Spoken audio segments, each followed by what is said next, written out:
What truly defines terror? Is it the terrifying visage of a beast, or the possibility of the unknown? In the second part of our series on the most terrifying creatures in Tolkien's legendarium, we dig even deeper into the shadowy corners of Middle-earth. Prepare to encounter beings of unimaginable horror, each more dreadful than the last. As we unveil the #1 most horrifying creature, you may find that the greatest terror lies not in the monstrous, but in the familiar. The line between good and evil blurs, revealing the dark potential within us all. So join us as we explore the darkest depths of Tolkien's world, where true fear resides and the boundaries of horror are constantly redefined. Old Man Willow, a sinister and ancient willow tree, dwells within the depths of the old forest near Buckland. Unlike the other trees in the forest, Old Man Willow possesses a cunning will and a dark, treacherous nature. He exudes a deceptive calm that can lure unsuspecting travelers into his vicinity, only to ensnare them with his grasping branches and entangling roots. But what makes Old Man Willow truly terrifying is his ability to ensnare not only the bodies, but also the minds of those who approach. On their journey to Bree, Old Man Willow captures Merry and Pippin and nearly drowns Frodo in the Withywindle River until Tom Bombadil intervenes. This ancient figure, known as a protector of the old forest, saves the hobbits from the tree's clutches, highlighting its terrifying abilities. Old Man Willow's influence extends beyond his immediate surroundings. He's believed by some to be a Huorn, a sentient and fearsome form of tree that can animate and control other trees in the forest. This makes him an insidious presence in the old forest, where his influence spreads through the whispering leaves and rustling branches of his kin. Encounters with Old Man Willow evoke primal fears of entrapment and deception in a world where nature itself can be hostile and cunning. His role as a guardian turned twisted tormentor is a stark reminder of the ancient powers that dwell in the wild places of Middle-earth. The Watcher in the Water is a mysterious and terrifying entity lurking in the dark waters outside of the western entrance to Moria.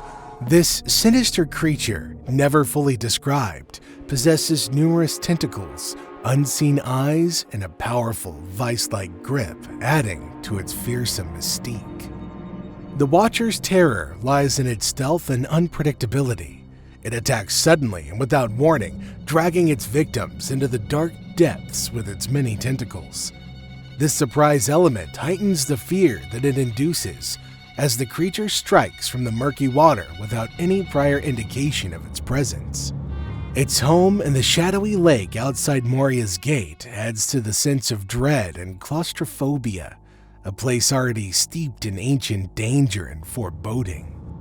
The most notable encounter with the Watcher occurs when the Fellowship attempts to enter Moria.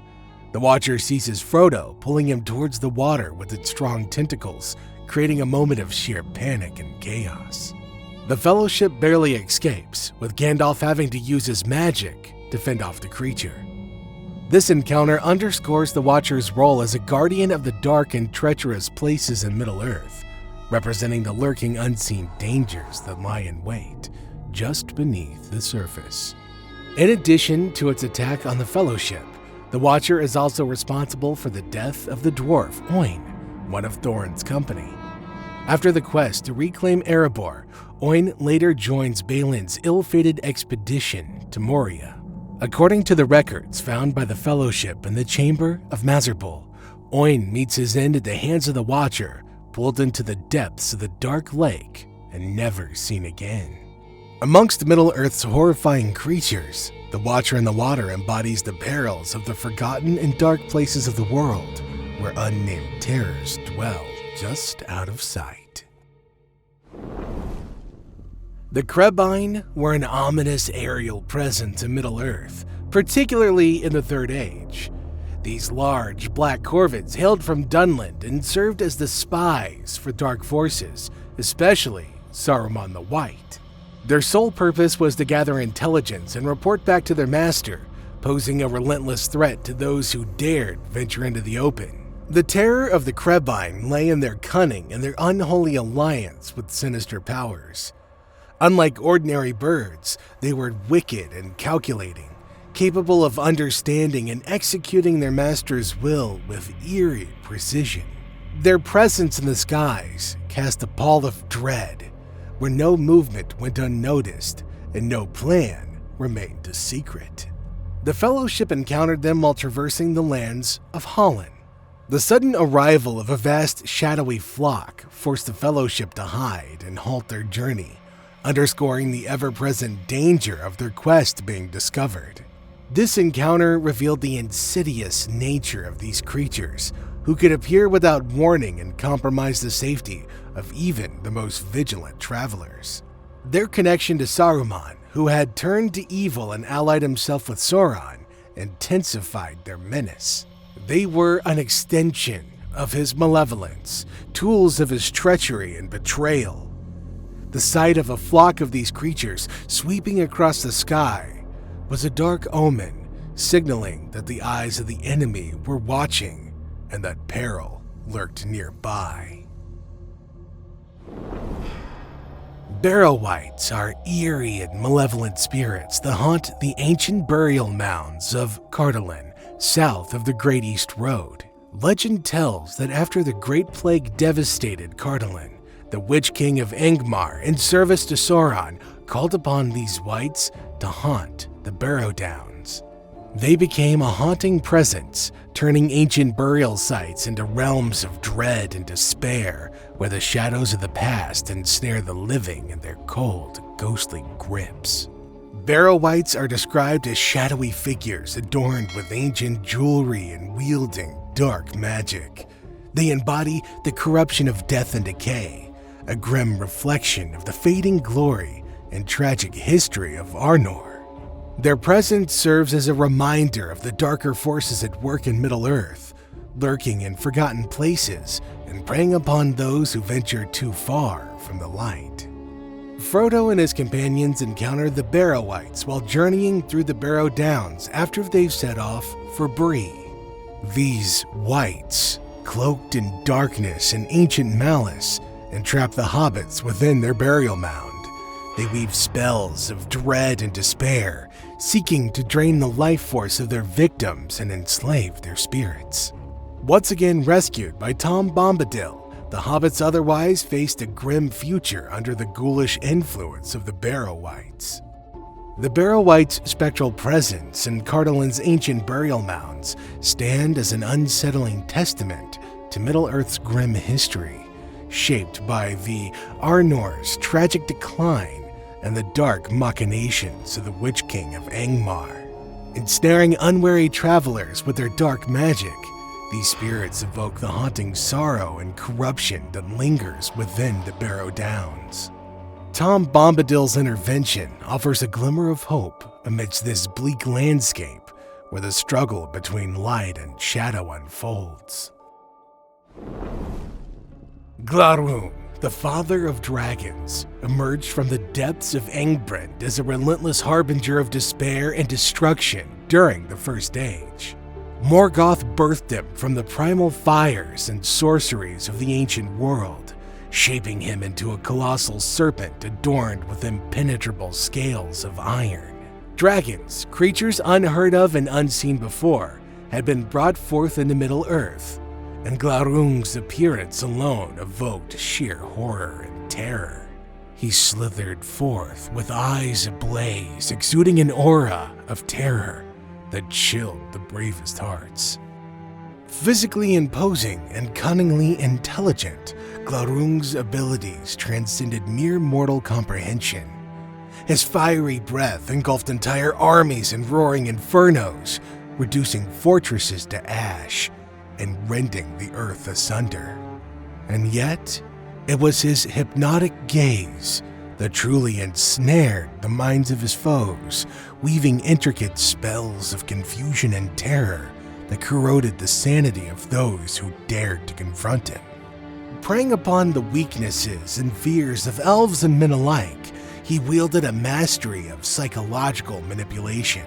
Glaurung's involvement in the lives of Turin and Nienor, offspring of Hurin, was particularly tragic and cursed.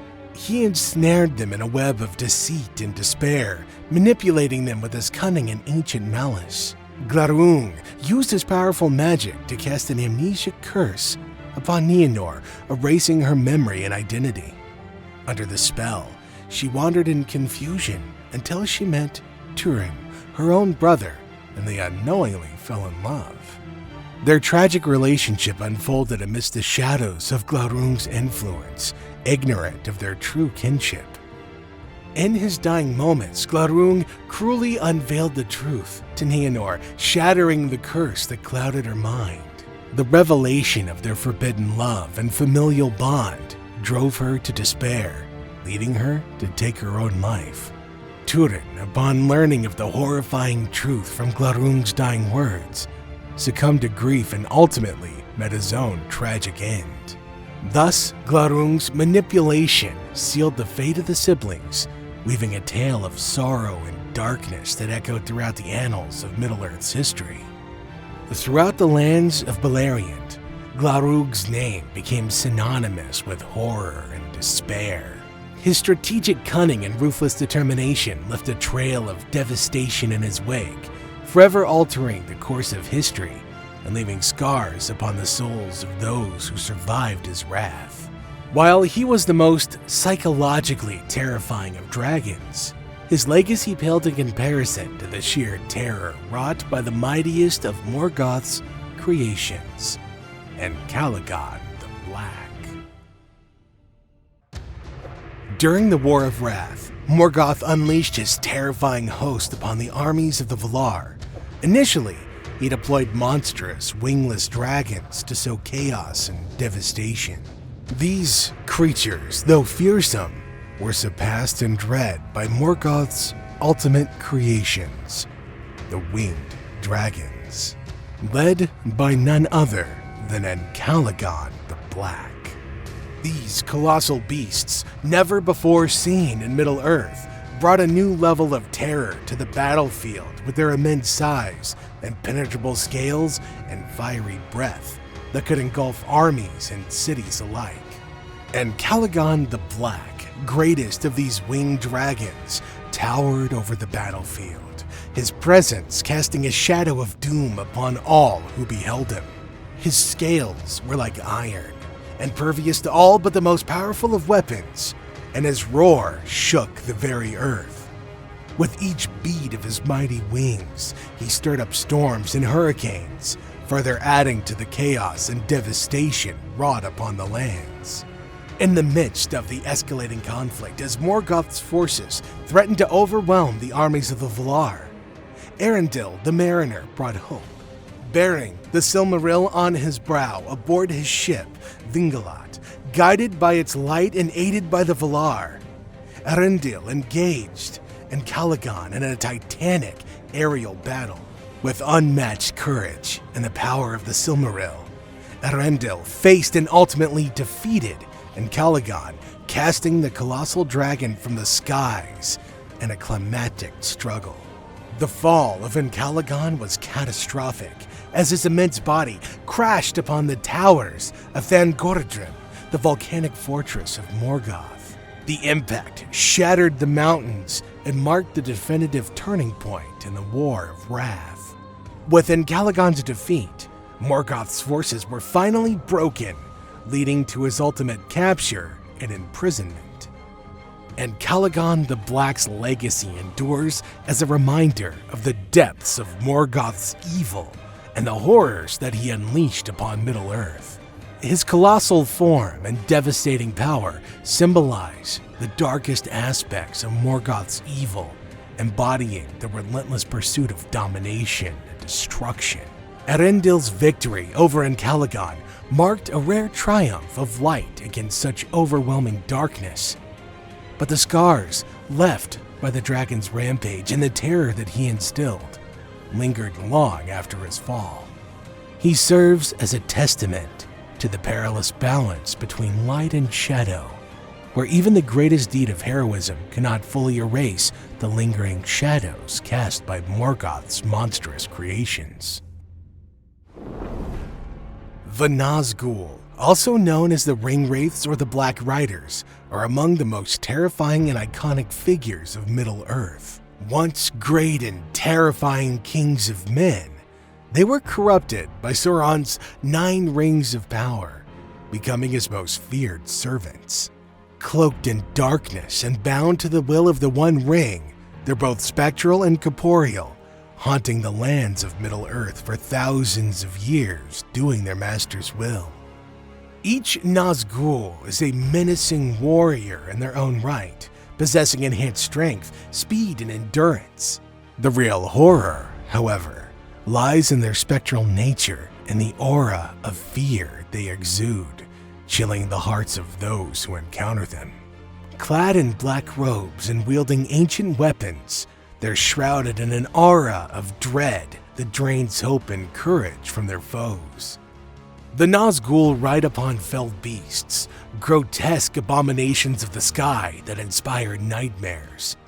These monstrous creatures, with their immense leathery wings and serpentine forms, exude an aura of primal horror, their piercing screeches echoing through the air, heralding death and despair to all those who witness their approach. In Tolkien's mythology, the Nazgul represent the corrupting influence of power and the twisted fate of those who succumb to Sauron's will. Their ghastly forms and dark hunt for the ring make them enduring symbols of terror and despair, woven deeply into the fabric of Middle-earth's history and the struggle between light and darkness. And yet, the most horrifying realization is that the most fearsome creature in Tolkien's legendarium is ultimately that of the race of men. Unlike the monstrous beings that populate Middle-earth, such as dragons and the nameless things, the hearts of men are uniquely susceptible to the lure of darkness and the relentless pursuit of power. While these beasts are born from malevolence or ancient dark magic, the corruption of men arises from within, making it more insidious. The inherent weakness in the race of men exposes their susceptibility to corruption, casting a somber pall over the hope and valor that strive to illuminate Middle-earth. As Elrond starkly reminds us, men are weak. The true terror lies in the realization that the seeds of evil grow most prolifically in the hearts of those capable of great good. This intrinsic vulnerability, the ease with which men can be swayed by darkness, and the unending chase for power, lays bare humanity's latent capacity for evil, overshadowing the light of hope and valor in Middle-earth. It's this ever-present threat within the hearts of men that casts the longest and most foreboding shadow over the realm, a constant reminder of the fragile balance between light and dark. As you ponder the shadows that loom over Middle-earth, ask yourself, in the face of power and temptation, would your heart remain steadfast, or would you too be drawn into the darkness? Comment below to let us know which of Tolkien's most fearsome creatures you think is the most horrifying. And remember to subscribe to the channel to never miss the next adventure.